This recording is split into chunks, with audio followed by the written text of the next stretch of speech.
L'histoire que je vais vous raconter aujourd'hui se situe en Afrique, en pleine brousse. Nous avons une hyène qui ne se nourrissait que de viande, jusqu'au jour où elle goûta à la volaille. Et là, ce fut la révélation.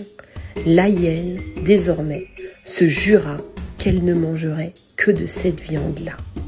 Ses congénères la conseillèrent de manger autre chose, mais bien évidemment, la hyène en décida autrement et jura qu'elle ne mangerait que de la volaille à présent. Alors, elle finit par tuer tous les oiseaux dans les environs. Et ce fut l'extinction de cette espèce. Un jour, elle se promena en pleine brousse et pas d'oiseaux aux alentours. Elle se promena jusqu'au soir et rien. Fatiguée, elle décida de s'allonger sous un grand arbre.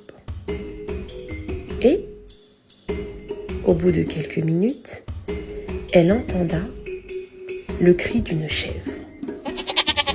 Elle se dit « Oh mon Dieu, mais comment cette chèvre a pu monter jusqu'à cet arbre qui est si haut ?» Alors, elle se dit « Peu importe, je me suis juré que je ne mangerais que de la volaille, cet animal ne m'intéresse pas. » Elle se rendormit et au bout de quelques minutes, elle entendit à nouveau les cris d'une chèvre. Elle se réveilla encore et là, pleine de colère, elle se dit que ce soit une chèvre ou un fauve, elle mangerait cet animal qui a osé la réveiller durant cette sieste. Après tout, il n'y a aucun témoin. Alors, elle regarda plus haut et, au lieu d'une chèvre, elle vit un coq.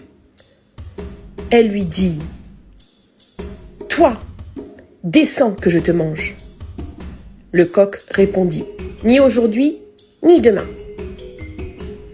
La hyène rétorqua « Même si j'ai mangé ton père et ta mère ?» Le coq « Ni aujourd'hui, ni demain. » La hyène « Même si j'ai mangé tes frères et tes sœurs ?» Le coq « Ni aujourd'hui, ni demain. » La hyène « Même si j'ai mangé tous tes amis ?» Le coq « Ni aujourd'hui, ni demain. » La hyène « Même si j'ai mangé tous tes congénères ?»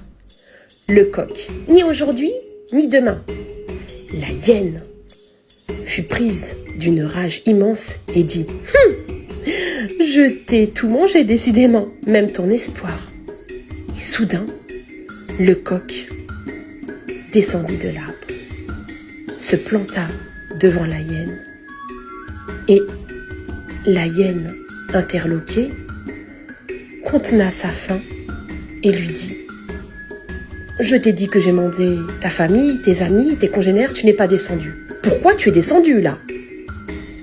Le coq dit « Tu peux vivre sans ton père et ta mère. Tu peux t'en sortir sans tes amis. Mais tu ne peux pas vivre sans espoir. Et comme tu me l'as mangé, c'est pour ça que je me présente à toi. Alors mange-moi. » La hyène réfléchit un instant et se rappela tous les jours où elle traversait la brousse seule, sans espoir envers quiconque ou quelque chose. Et elle se dit qu'à présent, elle aimerait fonder son espoir envers ce coq. Elle décida de ne pas tuer le coq et se promit d'ailleurs de ne plus tuer aucune volaille. Tous les matins, le coq était perché en haut du même arbre et chantait au lever du soleil pour la hyène qui était devenue son amie et l'espoir de l'un et de l'autre.